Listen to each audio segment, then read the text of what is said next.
வணக்கம் மகர ராசி நண்பர்களே. குரு பயிற்சி வரப்போகுது. அந்த குரு பயிற்சினால் உங்களுக்கு எந்த மாதிரி பலன்கள் கிடைக்க போகுது அப்படிங்கிறத தான் இந்த பதிவில் நாம் இப்போ பார்க்க போகிறோம். முதலாவதாக குரு உங்களுடைய ராசிக்கு 4வது ராசியிலிருந்து 5வது ராசிக்கு பயிற்சி ஆக போகிறார். அதாவது மேச ராசியிலிருந்து ரிஷப ராசிக்கு பயிற்சி ஆகிறார். சித்திரை மாதம் 18ஆம் தேதி பயிற்சி ஆகிறார். மே மாதத்துக்கு 1ஆம் தேதி பயிற்சி ஆகிறார். இதனால் உங்களுக்கு நன்மைகள் நடக்குமான்னு கேட்டிங்கன்னா கண்டிப்பாக நன்மைகள் நடக்குங்க. காரணம் குரு பகவான் இவ்வளவு நாள் உங்களுக்கு 4வது ராசியில் இருந்தார். 4வது ராசியில் இருந்தாலும் குரு பல நன்மைகளை கொடுத்துருப்பார். சொந்த பந்த பகைகள் விலகி இருந்திருக்கும். சொந்த பந்தங்கள்னால நன்மைகள் நிறைய நடந்திருந்திருக்கும். தாயாருக்கு நல்ல நிலைமை கிடச்சிருக்கும். தாயாருக்கு நல்ல விருத்தி ஏற்பட்டிருந்திருக்கும். ஆக குரு 4ல் இருந்தாலும் நன்மைகளை செஞ்சுருந்திருப்பார். அதே போல் 12ஆம் அதிபதியாக குரு 4ல் இருந்தனால ஒரு சிலருக்கு வீடு கட்டி கொடுத்துருந்துருப்பார். ஒரு சிலருக்கு வீடை விற்க வச்சுருந்துருப்பார். சொத்தை விற்க வச்சுருந்துருப்பார். வண்டி வாகனத்தை விற்க வச்சுருந்துருப்பார். இல்லைன்னா வண்டி வாகனங்கள் வீடு சொத்து சம்மந்தப்பட்ட வகையில் பராமரிப்பு செலவுகளை கொடுத்துருந்துருப்பார். அதை மட்டும்தான் குரு இவ்வளவு நாள் செய்வார். வேறு மிகப்பெரிய செயல்களை செய்கிறதுக்கான சாத்தியக்கூறுகள் உங்களுக்கு இல்லை. இப்போ குரு பகவான் உங்களுடைய 5வது ராசிக்கு போகிறார். அப்போ என்ன செய்வார்? பொதுவாக 5வது இடம்ங்கிறது புத்திரஸ்தானம். அப்போ குரு பகவான் 5வது இடத்துக்கு போனாலே புத்திர உற்பத்தி ஏற்படும். இப்போ புத்திர உற்பத்தினா குழந்தை பாக்கியம் இல்லாதவங்களுக்கு குழந்தை பாக்கியம் கிடைக்கும். ஏற்கனவே குழந்தை இருந்து அடுத்த குழந்தைக்காக முயற்சி பண்ணுறவங்களுக்கு அந்த அடுத்த குழந்தையை கொடுக்கும். அதனால் புத்திர பாக்கியம் சிறப்பாக கிடைக்கும். ஏற்கனவே பிள்ளைகள் இருக்கிறவங்களுக்கு நல்ல வாழ்க்கை கிடைக்கும். பிள்ளைகளுக்கு நல்ல செல்வ சுகங்கள் கிடைக்கும். பிள்ளைகளுக்கு நல்ல முன்னேற்றங்கள் கிடைக்கும். எதிர்பாராத நன்மைகளை அந்த குரு கொடுப்பார். அதே மாதிரி பிள்ளைகளுக்கு நல்ல அறிவை கொடுப்பார். நல்ல கல்வியை கொடுப்பார். நல்ல தேர்ச்சியை கொடுப்பார். ஆக குழந்தை விஷயத்தில் பிள்ளைகள் விஷயத்தில் சகல பாக்கியமே கொடுக்கக்கூடியவர் குரு தான். குரு உங்களுக்கு சாதகமான சூழ்நிலையில் இருந்தால் பொருளாதாரத்தை நல்லா கொடுப்பார். பண விஷயத்தை கொடுப்பார். அப்போ பண வரவு அப்படிங்கிறது இந்த குரு பயிற்சிக்கு அப்புறம் தாராளமாக இருக்கும். ரொம்ப சிறப்பாக இருக்கும். அப்போ சித்திரை 18க்கு அப்புறம் நல்ல பண வரவு உங்களுக்கு கிடைக்கும். வராத பணம் வரும். அதனால் நீங்கள் யார்கிட்டயோ பணம் கொடுத்துருந்து இவ்வளோ நாள் வரலன்னா நீங்கள் போய் கேளுங்க. சித்திரை 18க்கு அப்புறம் போய் கேளுங்க, உங்களுக்கு கிடைக்கும். அதே போல் ஏதாவது ஒரு விஷயத்தில் பணம் வரணும்னு இருக்கும். அப்போ என்ன செய்யும்? வேலை இல்லாதவங்களுக்கு வேலை கிடச்சி சம்பளம் வரும். தொழில் இல்லாதவங்களுக்கு புதுசாக தொழில் தொடங்கி பணம் வரும். தொழில் நல்லா ஓடும். ஏற்கனவே தொழில் வச்சுருக்கிறவங்களுக்கு அந்த தொழில் சிறப்பாக ஓடும். அதன் மூலமாக பணம் வரும். சிலருக்கு எதிர்பாராத வகையில் பண வரவு ஏதாவது ஏற்படுறதுக்கான சந்தர்ப்பங்கள் வரும். ஆக பொருளாதாரம் சிறப்படையும். பணத்துக்கு தட்டுப்பாடு இருக்காது.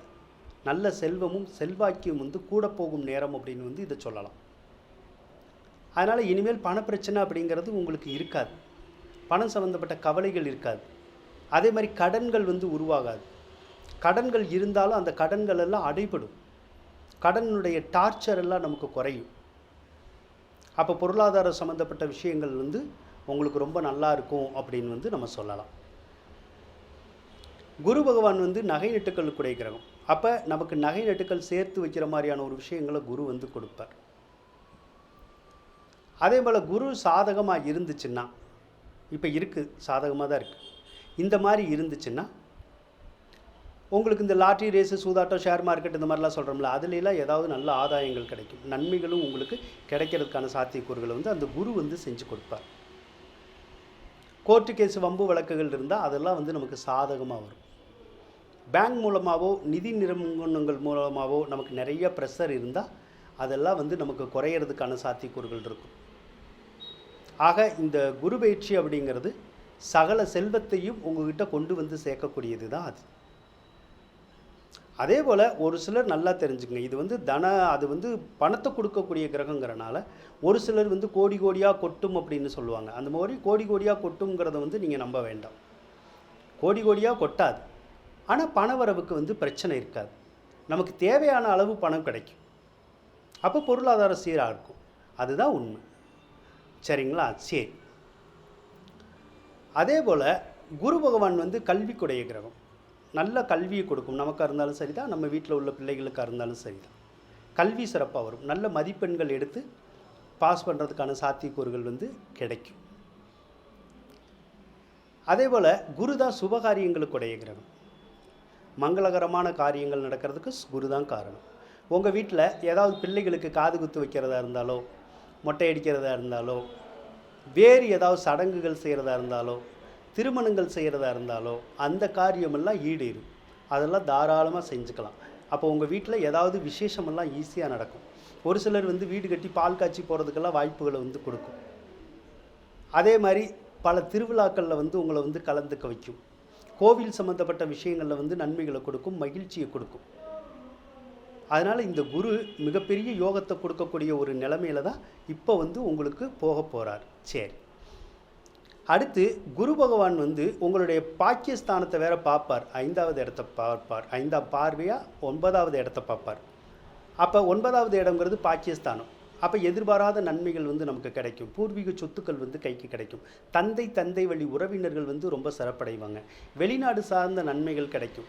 விசா கிடைக்கிறது, பாஸ்போர்ட் கிடைக்கிறது, வெளிநாட்டில் வேலை கிடைக்கிறது, தொழில் செய்கிறது, தொழில் நல்லா நடக்கிறது, இதெல்லாம் வந்து நல்லா அந்த குரு பார்வை வந்து உங்களுக்கு கொடுக்கும். அதே மாதிரி குரு பகவான் வந்து உங்களுடைய ராசிக்கு 11வது ராசியை வேற பார்ப்பார். அப்போ 11வது ராசிங்கிறது நிறைய உதவிகள் கிடைக்கக்கூடிய இடம். அதனால் நிறைய உதவிகள் கிடைக்கும். குருமார்களுடைய தொடர்புகள் கிடைக்கும். பொருளாதாரத்தில் வந்து ஒரு தன்னிறைவு அடையலாம். எதுலேயுமே ஒரு வெற்றி வாய்ப்புகள் வந்து உங்களுக்கு கிடைச்சிக்கிட்டே இருக்கும். அப்போ தோல்வி அப்படிங்கிறது வரதுக்கான வாய்ப்புகள் வந்து உங்களுக்கு இருக்காது. உங்களுடைய ராசியை வேற 9ஆம் பார்வையாக பார்ப்பார். அப்போ எப்பேற்பட்ட கஷ்டங்கள் இருந்தாலும் வந்து உங்களுக்கு விலகும். மனநிலை நல்லா இருக்கும். குழப்பங்கள் எல்லாம் தீர்ற மாதிரியான சூழ்நிலைகள் வந்து உங்களுக்கு வரும். இதில் என்னன்னு கேட்டிங்கன்னா, உங்களுக்கு 7.5 சனி நடக்குது. 7.5 சனியில் சனி வந்து பாதச்சனியாக ஓடிட்டுருக்கு. 7.5 சனி எப்பயுமே கெடுக்கும். ஏதாவது ஒரு விஷயத்தில் நம்மளை வந்து பிரச்சனை பண்ண தான் செய்யும். ஆனால் 7.5 சனி ஒரு பக்கம் பிரச்சனை பண்ணால் கூட குரு பகவான் உங்களை காப்பாற்றுறதுக்கான சாத்தியக்கூறுகள் நிறையா இருக்குது. அதனால் குரு பார்க்க கோடி நன்மைன்னு சொல்லுவோம். அப்போ 7.5 சனி நம்மளை வந்து கெடுக்கணும்னு சில வேலைகளை செஞ்சால் கூட குருவனுடைய பார்வையினால் அந்த கெடுபலன்கள்லேருந்து நீங்கள் தப்பிக்கிறதுக்கான சாத்தியக்கூறுகள் வந்து உங்களுக்கு நிறையா இருக்கும். அதனால் இந்த குரு பயிற்சி ரொம்ப நல்ல குரு பயிற்சி. நீங்கள் பயப்படணுங்கிறது இல்லை.